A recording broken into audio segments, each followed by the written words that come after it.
Telugu audio Bible యెహోషువ గ్రంథము 5వ అధ్యాయము. వారు దాటుచుండగా ఇశ్రాయేలీయుల ఎదుట నుండి యెహోవా యొర్దాను నీళ్లను ఎండజేసిన సంగతి యొర్దానుకు పడమట దిక్కుననున్న అమోరీయుల రాజులందరూ సముద్రమునొద్దనున్న కనానీయుల రాజులందరూ వినినప్పుడు వారి గుండెలు చెదరిపోయెను. ఇశ్రాయేలీయుల భయము చేత వారికి ఇక ధైర్యమేమీ లేకపోయెను. ఆ సమయమున యెహోవా రాతి కత్తులు చేయించుకొని మరలా ఇశ్రాయేలీయులకు సున్నతి చేయించుమని యెహోషువకు ఆజ్ఞాపించగా యెహోషువ రాతి కత్తులు చేయించుకుని సున్నతిగిరి అను స్థలము దగ్గర ఇశ్రాయేలీయులకు సున్నతి చేయించెను. యెహోషువ సున్నతి చేయించుటకు హేతువేమనగా ఐగుప్తులో నుండి బయలుదేరిన వారందరిలో యుద్ధ సన్నద్ధులైన పురుషులందరూ ఐగుప్తు మార్గమున అరణ్యంలో చనిపోయిరి. బయలుదేరిన పురుషులందరూ సున్నతి పొందిన వారే కానీ ఐగుప్తులో నుండి బయలుదేరిన తరువాత అరణ్య మార్గమందు పుట్టిన వారిలో ఎవరునూ సున్నతి పొంది ఉండలేదు.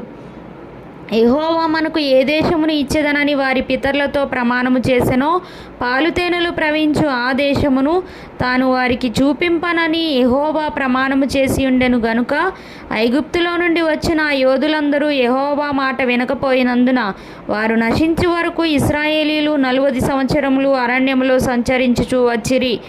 ఆయన వారికి ప్రతిగా పుట్టించిన వారి కుమారులు సున్నతి పొంది ఉండలేదు గనుక వారికి సున్నతి చేయించెను. ఏలయనగా మార్గమున వారికి సున్నతి జరగలేదు. కాబట్టి ఆ సమస్త జనము సున్నతి పొందుట తీరిన తరువాత తాము బాగుపడు వరకు పాలెములోని తమ చోట్ల నిలిచిరి.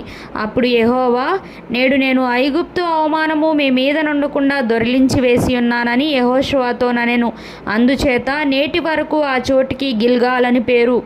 ఇశ్రాయేలీయులు గిల్గాలులో దిగి ఆ నెల 14వ తేదీని సాయంకాలమున యెరికో మైదానంలో పస్కా పండుగను ఆచరించి పస్కా పోయిన మరునాడు వారు ఆ దేశపు పంటను తినిరి. ఆ దినమందే వారు పొంగకయు వేచబడియునున్న భక్ష్యములను తినిరి. మరునాడు వారు ఆ దేశపు పంటను తినుచుండగా మన్నా మానిపోయెను. అటు తరువాత ఇశ్రాయేలీయులకు మన్నా దొరకకపోయెను. ఆ సంవత్సరమున వారు కనాను దేశపు పంటను తినిరి. యెహోషువ యెరికో ప్రాంతముననున్నప్పుడు అతడు కన్నులెత్తి చూడగా దూసిన కత్తి చేత పట్టుకుని ఉన్న ఒకడు అతని ఎదుట నిలిచి ఉండెను. యెహోషువ అతని వద్దకు వెళ్ళి, నీవు మా పక్షముగానున్నవాడవా మా విరోధుల పక్షముగానున్నవాడవా అని అడుగగా అతడు, కాదు, యెహోవా సేనాధిపతిగా నేను వచ్చి ఉన్నానెను. యెహోషువ నేల మట్టుకు సాగిలపడి నమస్కారము చేసి, నా ఏలినవాడు తన దాసునికి సెలవిచ్చినదేమని అడిగెను.